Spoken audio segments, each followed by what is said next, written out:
Hello, I'm Melanie Hastings in for Bruce DuPoy today. And coming up, Republican presidential candidates are not impressed with President Obama's plan to deploy special operations forces to Syria to fight ISIS, what they're saying, and what's being heard among lawmakers on Capitol Hill.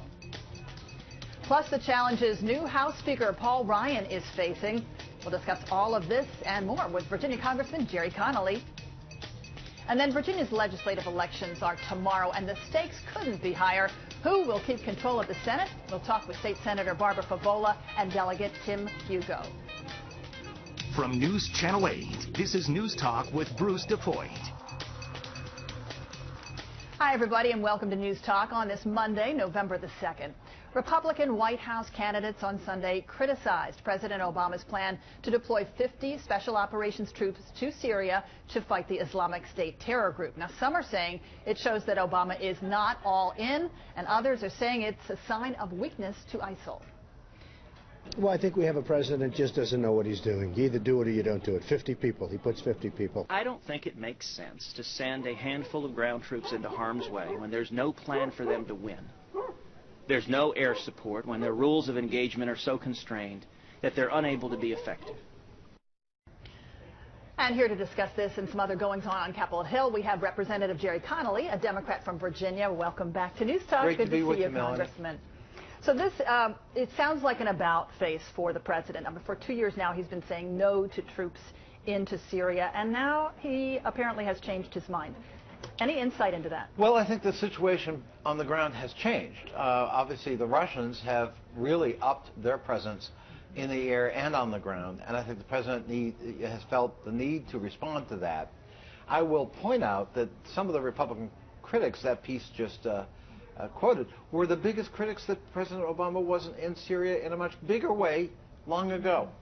Syria is a complex, difficult terrain. There are no clear choices, and the U.S. has very little leverage.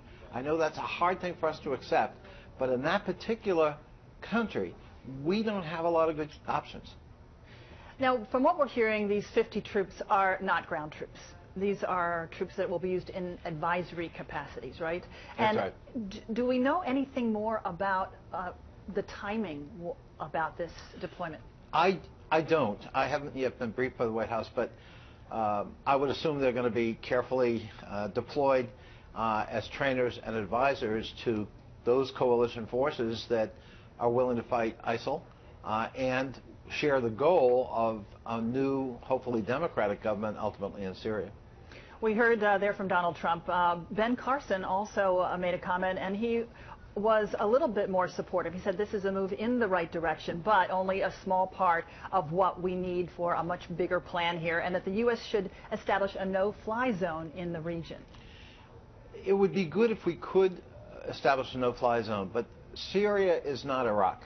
Iraq was clearly demarcated geographically such that we could enforce a no-fly zone in the north and in the south.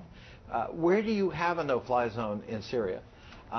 It's not clear, because if you look at a map and who's carved it up, you have lots of intersections and cross-fertilization going on that would make that very difficult. We also have to make sure that we have a modus operandi with the Russians to make sure our Air Force is not coming into conflict with theirs. Well, not all of the reaction that we've heard has come from Republicans. We have heard from a prominent Democrat, U.S. Senator Ben Cardin. He's a ranking member on the U.S. Senate Foreign Relations Committee, and he says he continues to support the airstrikes in conjunction with the coalition partners. But he goes on to say that he opposes authorizing any U.S. troops on the ground in Syria, and he says he's greatly concerned that this small number of special ops troops could then escalate. I absolutely share Ben Cardin's concern and his caution, and find myself pretty much in agreement with that statement. Well, some are worrying about this deepening involvement, and you know there are others who are saying, could this become possibly President Obama's Vietnam? I mean, could Syria become that in the future? Is this a situation where we may not be able to get ourselves out of for possibly a decade or more? I really think that's an absurd analogy. This is nothing like Vietnam. President Johnson used the Gulf of Tonkin resolution, ultimately put 500,000 troops in Vietnam. This president is never going to do that. I'm surprised that he put 50 counselors in. and we'll learn more about that, of course, in the coming days. But no, I don't think there's any risk of the United States being sucked deeply into Syria. I think the bigger risk is that Syria spills out into its neighboring countries and its instability becomes viral. So we're worried about the Turkish border. We're worried about its impact on Iraq. We're worried about the destabilizing effect of millions of refugees now in Jordan and in Lebanon, which can really ill afford to care for them. So that's our bigger worry. Not that we're going to get really deeply involved in Syria, but that the Syrian virus will spread. Let's turn our attention a little closer to home, and Sure. big goings-on Capitol Hill last week with a new Speaker of the House named Paul Ryan taking over for John Boehner. What are the expectations for Speaker Ryan?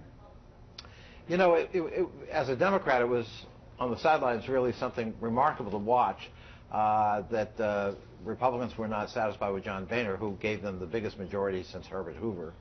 But they now have elected and finally come together after 2 tries with a new Speaker, Paul Ryan.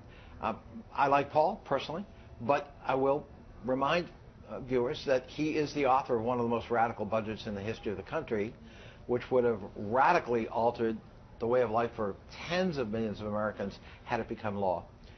He now has to help govern. He now has to be willing to compromise. He needs to work across the aisle. His opening statement was certainly a welcome one that touched on those themes, but he's already taken some things off the table or put some things on the table that are of concern to us.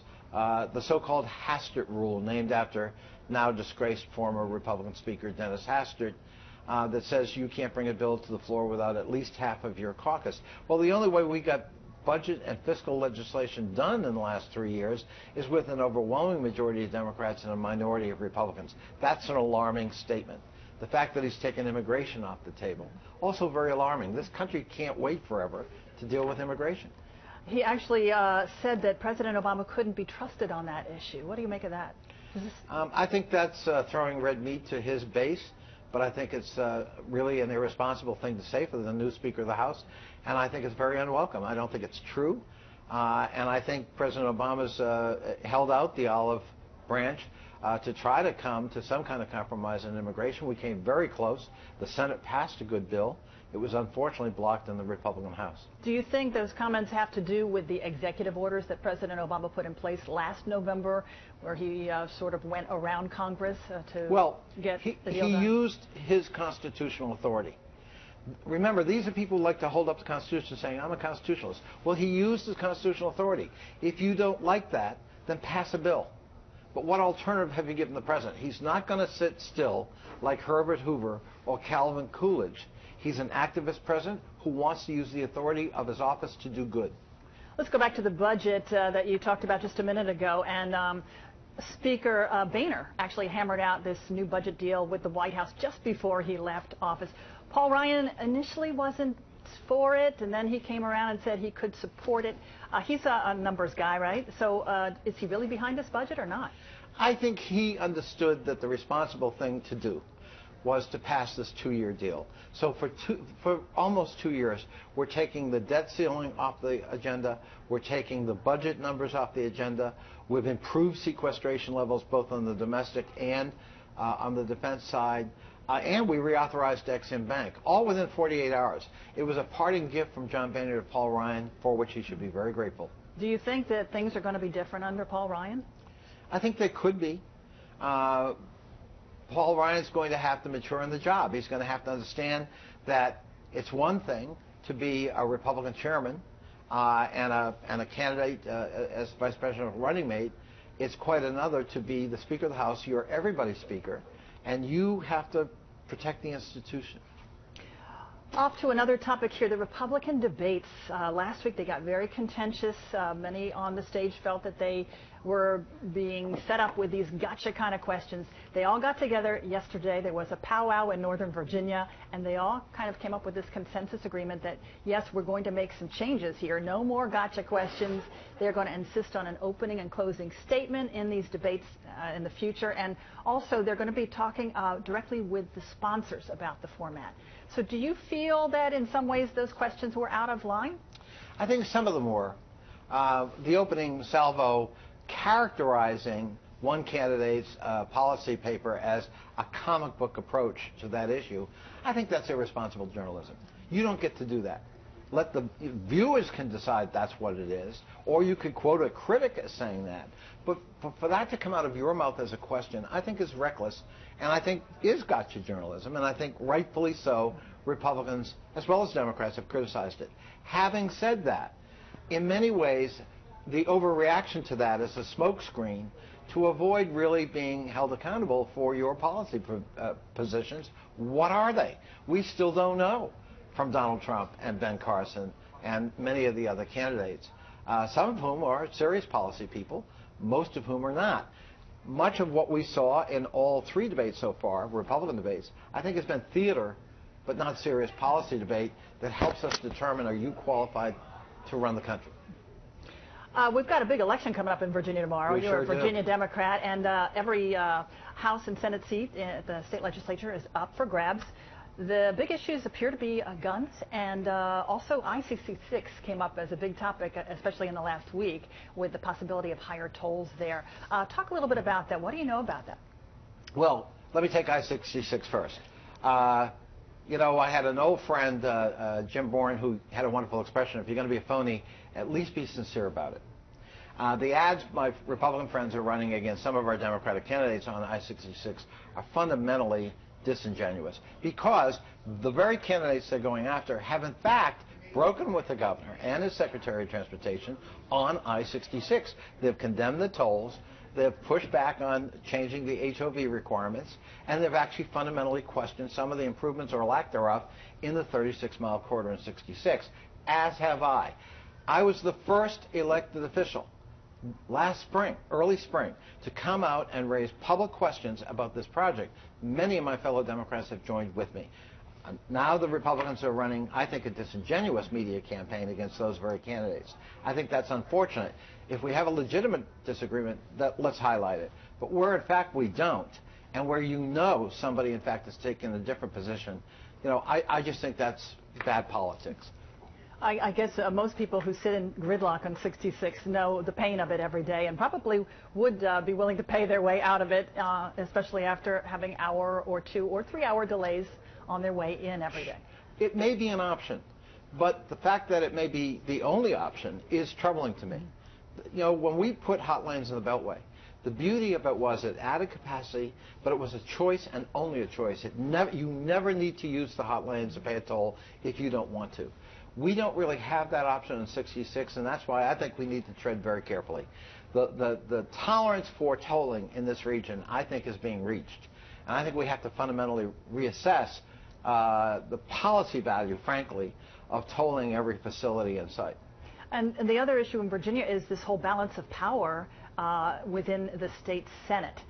The Democrats are within 2 seats now of taking control. Is that going to happen, do you think, after the voting tomorrow? I think there's a good chance it could happen. This is going to be a very tight election. It's a low turnout election. What's really ironic, Melanie, is millions and millions of dollars have been poured into this election for what, at best, is going to be a marginal change. Now, it can have real impact. But we're talking about focusing on 3 or 4 seats in the Senate and a handful of seats in the House. That's it. Because most of the other seats, frankly, because of gerrymandering, are not competitive. And that's too bad from the voters' point of view, and from the point of view of those of us who would like to see more competitive and accountable politics. Congressman Jerry Connolly, thanks so much. My pleasure, Melanie. You know, we also want to express our condolences over the passing of your communications director, George Burke, and he certainly was a friend here at News Channel 8. And it's a terrible loss, Melanie. Thank you. He was a friend of 32 years. Yeah. All right. Well, thanks again for coming in, Congressman Jerry Connolly. And we'll take a quick break here. We're back with more News Talk right after this.